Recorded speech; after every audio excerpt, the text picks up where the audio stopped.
जो लिखा होता है वो होकर रहता है। हमारे चाहने या ना चाहने से कुछ नहीं हो रहा। हम ये सोचते हैं कि हम कर लेंगे, हम कुछ नहीं कर सकते। अगर चाहे तो भी नहीं कर सकते। जो होना है वो होकर रहता है, हमारे रोकने से नहीं रुक रहा। कि हम ये सोचें कि हम रोक सकते हैं, नहीं रोक सकते। अगर आपको कुछ काम ऐसे होते हैं कि हम सोचते हैं हमें नहीं करने, लेकिन ना चाहते हुए वो काम हमें करने पड़ते हैं, क्योंकि वो हमारे द्वारा किए जाने हैं, इसलिए हमें वो काम करने पड़ते हैं। बहुत सी बार होता है कि नहीं, मुझे ये चीज़ें नहीं करनी, लेकिन फिर भी हो जाती हैं। क्यों हो जाती हैं? क्योंकि वो करनी हमारे द्वारा है कि हम ही करेंगे उसे, चाहे राज़ी से करें या फिर गैर राज़ी से करें। ऐसे ही होता है। ऐसे ही एक लड़की थी और एक लड़का था। दोनों में प्रेम अच्छा था, लेकिन दोनों का डिसीजन ये था कि हम शादी घर वालों की मर्ज़ी से करेंगे। घर वालों की मर्ज़ी के बिना हम शादी नहीं करेंगे, चाहे हमें हमारा प्यार क्यों ना छोड़ना पड़े। दोनों में प्यार अच्छा था, लेकिन वो बोलते हैं ना कहीं कुछ ना कुछ ऐसा होता है कि ना चाहते हुए भी करनी पड़ती है। कि दोनों की ना थी कि हम बस प्यार हो गया ठीक है, लेकिन प्यार सीमित ही रहेगा। ऐसा नहीं हो कि हम इस हद तक पहुंच जाए कि हम शादी करने के लिए मजबूर हो जाए। बाकी वो बोलते हैं ना, बहुत से लोग इस पे ये भी सोच रहे होंगे फिर तो टाइम पास वाला होगा। ऐसा नहीं है। हर प्यार टाइम पास के लिए नहीं होता है। फीलिंग्स होती हैं, लेकिन कुछ कंडीशन भी होती हैं जिन्हें हमें अप्लाई करना होता है। कि अगर हम घर वालों की मर्ज़ी के ख़िलाफ़ शादी नहीं करना चाहते तो वो तो होना था जो हो गया। बहुत से एस्ट्रोलॉजर ये बोलते हैं कि हमारी जो कुंडली है उसमें हमारे अफेयर तक लिखे हुए हैं कि हमारे शादी से पहले कितने गर्लफ्रेंड होगी, कितने बॉयफ्रेंड होंगे, या फिर शादी के बाद कितने अफेयर हमारे होने वाले हैं। ये भी चीज़ें होती हैं कि ये सब कुछ पहले से निश्चित है कि ये चीज़ें होंगी। हम ये सोचते हैं कि हम शादी हो जाएगी तो बस अपनी वाइफ से ही प्यार करेंगे।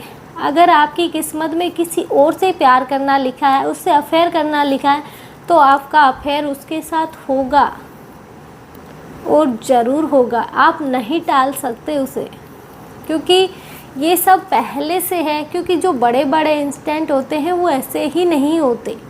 बाकी कर्म हमारे ऊपर है कि कर्म हम कैसे करते हैं। कर्म हमेशा उस तरह से होते हैं कि अच्छे बुरे कर्म, हम क्या कर रहे हैं, सामने वाले के बारे में हम क्या सोच रहे हैं, सामने वाले के साथ हम कहीं खिलवाड़ तो नहीं कर रहे, उसे धोखा तो नहीं दे रहे। दोनों का निश्चित था कि हम दोनों शादी घर वालों की मर्ज़ी से ही करेंगे, क्योंकि घर वाले हमारी शादी नहीं करवाने वाले। तो ऐसे ही उन दोनों की लाइफ चल रही थी। दोनों बस यहीं तक सीमित थे कि दोनों एक दोस्त की तरह थे। हालांकि दोनों एक दूसरे से बहुत प्यार करते थे कि जब भी किसी एक को दुख होता था तो सामने वाला तैयार होता था उसकी हेल्प के लिए कि हाँ मैं हूँ, तू चिंता मत कर, या तू चिंता मत कर, मैं भी हूँ। तो मतलब इस तरह से होता।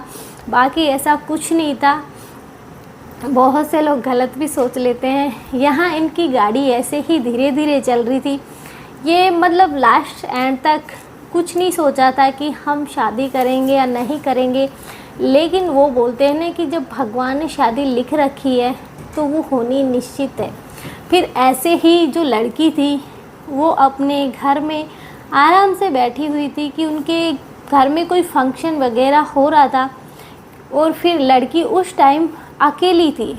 तो उसके ही किसी रिश्तेदार ने आकर उससे छेड़खानी की कि मतलब बहुत से जो गांव में लोग होते हैं ना, वो जल्दी से लेडीज़ नहीं मानती है। लेडीज़ हमेशा ये मानती हैं कि गलती लड़की की ही होगी, नहीं तो बिना लड़की की इजाज़त के लड़का कुछ नहीं कर सकता। लेकिन ये गलतफहमी दूर हो जानी चाहिए कि ऐसा नहीं है। लड़के सामने से छेड़खानी करते हैं, लेकिन बहुत सी लेडीज़ें नहीं मानती, नहीं हम तो नहीं मानते, हमारे साथ क्यों नहीं करता कोई। यही शिकायतें सबके सामने आती है। अधिकतर लेडीज़ें यही बोलती हैं। इसीलिए तो बोला जाता है कि लेडीज़ की तकलीफ़ कभी नहीं समझती कि सामने वाले के साथ क्या हुआ होगा। या क्या हो रहा है उसके साथ, वो कैसे फेस कर रहा है इस टाइम को। लेकिन किसी ने उसकी नहीं मानी, उसके साथ छेड़खानी हुई, लेकिन वैसा गलत काम नहीं हुआ, बस छेड़खानी तक हुआ। फिर उसने उस लड़के को बताया, लड़का उसकी हेल्प के लिए बता कि मैं क्या कर सकता हूँ। लड़का मतलब उसने बोला कि तू अपनी फैमिली वालों को बता। तो फैमिली वालों को बताने की भी बहुत कोशिश की, लेकिन किसी ने उस पर विश्वास ही नहीं किया कि नहीं, ऐसा हो ही नहीं सकता, कि ऐसा तो हो ही नहीं सकता, लड़की की ही गलती होगी, उसने ही रिझाया होगा उसे। तो ऐसा बहुत से लोगों की इतनी घटिया सोच होती है कि वो लोग बिलीव करना ही नहीं चाहते कि सामने वाला हमेशा गलत नहीं होता, या कि बहुत से लोग, होती है बहुत सी लड़कियां ऐसी, लेकिन हर लड़की ऐसी नहीं होती। किसी ने उसकी नहीं सुनी, एंड में जाके उसे डिसीजन लेना पड़ा कि हाँ, अब मेरी कोई सुन ही नहीं रहा, मेरे साथ इतना बड़ा हादसा हो गया, लेकिन मेरी किसी ने नहीं सुनी, अब मैं शादी कर लूँगी। तो फिर उन दोनों की शादी हो गई। तो ऐसे ही होता है कि जो लिखा होता है, एंड तक दोनों की मना थी, लेकिन बाद में जाके हाँ हो गई, दोनों ने शादी कर ली। तो ऐसे जब लिखी होती है तो वो कैसे ना कैसे एक मोड़ आता है कि वो दोनों तैयार नहीं थे। जैसे ही किसी तीसरे की एंट्री हुई, तीसरे ने गलत किया, तो सामने वाले को लगा कि कोई केयर नहीं कर रहा है, ध्यान नहीं रख रहा है, इसका कैसे ध्यान रखा जाए। तो उसने यही डिसीजन लिया कि क्यों ना शादी कर ली जाए। और फिर शादी उनकी हो गई, उन्होंने अच्छी खासी शादी चली, अच्छी खासी चल रही है, ऐसे नहीं है। तो ऐसे मतलब सामने वाले पे बिलीव करो कि जो होना होता है वो होके रहता है, कि हम जो सोच रहे हैं ऐसा नहीं है कि हमेशा गलती लड़के या लड़की की नहीं होती। हमेशा बात पहले पूरी सुनो कि सामने वाले के साथ हुआ क्या है, फिर जाके अपना डिसीजन दो। ऐसे नहीं है कि बिना सोचे समझे लड़की की ही गलती होगी, लड़की ने ही छेड़ा होगा। एक बार हमारे साथ भी हुआ था कि उस टाइम में 11वीं क्लास में थी, मैं इतनी बड़ी नहीं थी, लेकिन थोड़ी बहुत समझ, वो बोलते हैं ना कि हाँ थोड़ी बहुत समझ होती है 16-17 साल के बच्चे में। तो इतनी ही एज थी, मेरी फ्रेंड थी, हम 3-4 फ्रेंड, हमारा जो गांव था वो, हम एक कस्बे में पढ़ने जाते थे और गांव से 3 किलोमीटर दूर था। तो उस दिन हमें कोई गाड़ी नहीं मिली थी, तो हमने सोचा क्यों ना 4-5 दोस्त हैं, आराम से 4-5 लड़कियां ही थी, लड़के नहीं थे, क्योंकि हमारी दोस्ती अधिकतर लड़कों से तो थी ही नहीं, लड़कियों से ही थी। तो हमने सोचा क्यों नहीं पैदल पैदल चल के, 3 किलोमीटर तो है, वहीं से 3 किलोमीटर पैदल पैदल चल के जाते हैं। लेकिन हमें नहीं पता था कि आगे होना क्या है, कि हमने जाना स्टार्ट किया कि हम 2 एक साथ चल रहे हैं, 2 एक साथ चल रहे हैं। तो ऐसे हम चल रहे थे कि ऐसे जैसे हम थोड़ी दूर निकले, जैसे ही कस्बे से बाहर निकले तो थोड़ा खाली जगह होती है, खेत वगैरह पड़ते हैं, तो ऐसी जगह थी। वहाँ एक बाइक वाला पीछे से आया और जो मेरी फ्रेंड थी उसके झट से इतना भयंकर से पीछे कमर में, पीठ में बहुत तेज़ से मुक्का मारा और बाइक फुर से लेके उड़ गया। कि वो इतना भयंकर तरीके से लगा उसको कि वो वहीं रोड पे ही लेट गई, कि उससे सांस नहीं लिया जा रहा। कि हम सब उससे पूछ रहे हैं क्या हुआ, उसने बहुत तेज़ मारा, लेकिन बाइक वाले ने पीछे मुड़ के नहीं देखा सामने वाले को हुआ क्या है। पता नहीं क्यों मारा, कैसे मारा, किस कारण से मारा, कि हम तो आराम से जा रहे थे, बातें करते करते जा रहे थे और अचानक से मार के चला गया। तो ऐसे ही होता है। और जब यही बात मैंने अपने घर जाके बताई तो यही जो बोलते हैं कि नहीं मानते, नहीं मानी गई। यही बोला गया कि नहीं, ऐसा नहीं हो सकता, कौन ऐसे मार जाएगा, ऐसे कैसे मार दे, हम रोज़ आते हैं उस रास्ते, हमें मार के दिखाए। तो ये लोगों की गलत फहमियाँ होती है। मैं ये नहीं बोलती कि हर कहीं ऐसे होता नहीं, सुनी जाती है, लेकिन अधिकतर जो मैंने देखा है वो यही होता है कि नहीं सुनी जाती।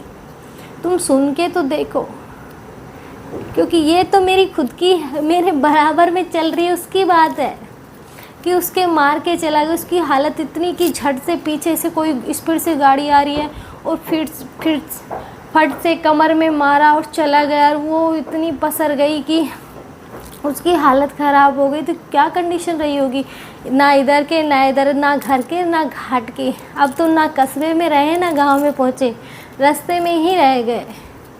तो कुछ कम से कम 10-15 मिनट बाद उसने अपना होश संभाला, उसके बाद हम उसे घर लेके गए। तो ऐसे होता है कि मतलब बिना वजह भी लोग छेड़खानियाँ करते हैं कि हम सोचे कि नहीं करते। बहुत से लोग इतने घटिया होते हैं, पता नहीं समझते क्या है अपना आप को कि हम ही है। तुम्हारी कोई बहन बेटी को मारे तो तुम्हें कैसे लगेगा, या तुम्हारी कोई बहन बेटी के साथ छेड़खानी करे तो तुम्हें अच्छा लगेगा? नहीं लगेगा ना। तो फिर क्यों छेड़ते हो किसी को, बहन बेटी को? क्यों अपने कर्म खराब करते हो? क्या खुशी मिल जाएगी तुम्हें? तुम्हें वो मिल रही है? नहीं मिल रही ना। तो किसी के मार के या किसी से गलत हरकतें करके तुम्हें कुछ टाइम की खुशी तो मिल जाएगी, लेकिन याद रखना ये चीज़ें कि कर्म तुमने जो अपने ख़राब करे ना, उसकी सज़ा तुम्हें ज़रूर मिलेगी, इस जन्म में या अगले जन्म में। और भगवान करे ऐसे करने वालों के साथ इसी जन्म में मिले, ताकि उसे पता तो चले कि मैंने उसके साथ ये किया था, इसलिए मुझे उसकी सज़ा आज इस रूप में मिली है। किसी को परेशान करना बहुत आसान है, लेकिन जब बात खुद पे आती है ना, तो बहुत ठेस पहुंचती है कि किस तरह से हम किसी निर्दोष को बिना गलती के सज़ा दे देते हैं, बिना कारण दे देते हैं। तो क्या हम गलत नहीं कर रहे? बहुत गलत कर रहे हैं। मान लो किसी ने हमारे साथ पिछले जन्म में किया, लेकिन बुद्धि तो हमारी काम कर रही है ना। उस टाइम तुम अपनी बुद्धि का तो यूज करो ना। भगवान ने सबसे जो अव्वल लेवल की दर्जा है वो इंसान का है, कि जो सबसे सर्वोपरि इंसान है, कि उसके बाद बुद्धि है, वो भगवान का नाम जाप खुद कर सकता है। किसी जीव को देखा है कभी भगवान का नाम जाप करते? नहीं करते। बहुत से जो कुत्ते होते हैं, यहाँ पे हमारे मंदिर है, वहाँ पे जो पूजा होती है, पहले ऐसे होता था कि जब भी मंदिर की घंटियाँ बजती थी, पूजा होती थी, तो कुत्ते बाहर बैठ के भौंकते थे कि इससे तो अच्छा जानवर है बेचारा, किसी के साथ जानबूझ के गलत तो नहीं करता, अपनी भूख के लिए ही तो करता है। लेकिन यहाँ तो लोग अपनी हवस मिटाने के लिए करते हैं कि जानवरों तक को नहीं छोड़ा जाता, कि उनके साथ भी गलत करने की कोशिशें करते हैं। इसलिए हमें ऐसी चीज़ें, अपनी बुद्धि को भी तो यूज़ लेना चाहिए। लेकिन बोलते ये भी है कि विनाश काले विपरीत बुद्धि, कि जैसा काल वैसी बुद्धि तुम्हारी हो जाएगी। लेकिन फिर भी यूज करने की कोशिश करो। अगर तुम भगवान की शरण में हो तो कभी नहीं सोचोगे किसी के साथ गलत करने की, कि मैं किसी को यूज करूं। नहीं, उस टाइम तुम बस ये सोचोगे कि मैं भगवान की भक्ति कैसे करूं, पूजा कैसे करूं, मुझे ये पाप नहीं करना, मुझे पाप लगेगा। तो ये पाप धर्म ये चीज़ें तुम्हें समझ में आएंगी, लेकिन हम समझना ही नहीं चाहते। जैसे कि अब पाकिस्तान वालों की हो रही है विनाश काले विपरीत बुद्धि, कि इंडिया ने ओनली उनके जो आतंकवादी के ठिकाने थे उन पे अटैक किया था, लेकिन पाकिस्तान वालों ने रिटर्न अटैक करना स्टार्ट कर दिया। बाद में उन्होंने अमेरिका से सीज़ फायर की वो मांग की हुई भी, लेकिन कल फिर वो उन्होंने खुद सामने से किया। तो ऐसे ही होता है विनाश काले विपरीत बुद्धि, कि कोई किसी की सुनना ही नहीं चाहता। और अब जो बहुत से लोग पाकिस्तान के इंडिया में रह रहे हैं, वहाँ से जो लेडीजें शादी करके इंडिया में रह रही हैं, वो अब ये बोल रही हमारी क्या गलती थी, हमें क्यों भेजा जा रहा है। तो उन बेचारों की क्या गलती थी जो पहलगाम में घूमने गए थे, अपनी शादी के कुछ पल बिताने गए थे, उन बेचारों की क्या गलती थी कि उन्हें धर्म पूछ के मारा गया। वो भी तो गलत ही था ना, कि आज तुम्हें तो भेजा ही तो जा रहा है, गलत थोड़ी हो रहा है तुम्हारे साथ। हम हिंदू हैं, लेकिन किसी के साथ गलत नहीं करेंगे, किसी निर्दोष की जान नहीं लेते हम। ये हमारे धर्म के विरुद्ध है कि हम हमेशा अच्छे के साथ अच्छा ही करने की कोशिश करेंगे, कि हम आतंकवादी नहीं बनना चाहते, कि हम भगवान का नाम लेके आगे बढ़ने की कोशिश करेंगे। ऐसा नहीं है कि किसी निर्दोष को, अभी भी हमारी जो सेना बॉर्डर पे खड़ी है वो किसी निर्दोष की हत्या नहीं कर रही। उसने हमेशा आतंकवादी की या फिर फ़ौज पे ऐसा कुछ अटैक नहीं किया। आतंकवादी के जो वो थे ठिकाने थे उनको उड़ाया, बाकी किसी निर्दोष को उसने हमेशा बचाने की कोशिश की है कि किसी निर्दोष को ठेस नहीं पहुँचे। लेकिन फिर भी लोग नहीं समझते कि जब खुद पे आती है, जब लोग ये बोलते हैं हमें क्यों भेजा जा रहा है, हमें किस बात की सज़ा मिल रही है, हमने तो कुछ किया ही नहीं है। तो उन बेचारों की सोचो जिनकी माँ आज अपने बच्चे के लिए तरस गई, उस वाइफ की सोचो जो कुछ टाइम अपने पति के साथ रह पाई, उसकी नहीं सोचा किसी ने कि उस बेचारे या उस बेचारी की क्या गलती थी।